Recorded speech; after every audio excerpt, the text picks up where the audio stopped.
So I think venture debt as an asset class has really a lot of opportunity and is finding its relevance and prominence in the UK.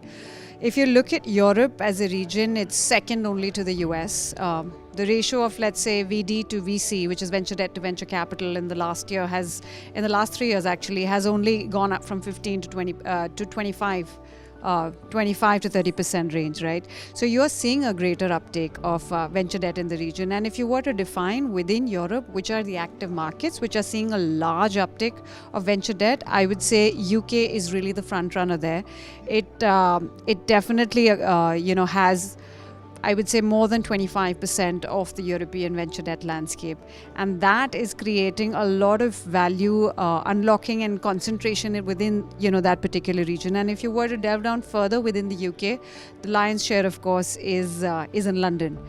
And being the financial capital of the region, it ends up creating a lot of opportunity for us to then, have an office over there. We have a team on the ground over there looking at identifying great use cases, exporting, as you heard in the panel before, the multitude of innovative structures that we've been able to do across, 160 plus portfolio companies in India, and see application of those use cases in the startups over there. What's interesting there, Europe is a more fragmented market. Different regions have their own regulatory challenges.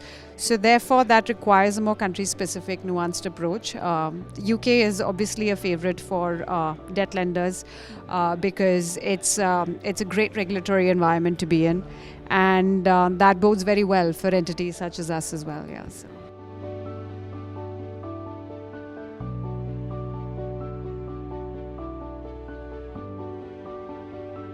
We are a sector agnostic fund.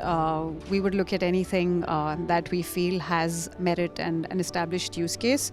Having said that, as you would have seen in the venture debt report, whether it is Southeast Asia, Middle East, GCC, that is India, as well as Europe, fintech has clearly emerged as a clear front runner.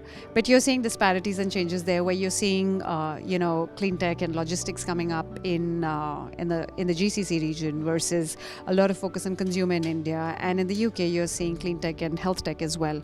So there is a mixed bag that you're seeing, but yeah, fintech clearly seems to be the front runner. The reason you would also say, let's say in terms of use case, and as Yashpreet was also talking about previously in terms of expanded avenues for lending, within fintech there is a greater opportunity that we have identified in unlocking in certain use cases that you would have picked up, that even Fariha was mentioning in her discussion.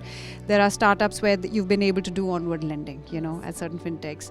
We are now exploring larger structures, whether it's asset-backed financing. So it ends up if you have the ability to find an underlying asset basis which you can provide more leverage to that particular company and take a larger exposure.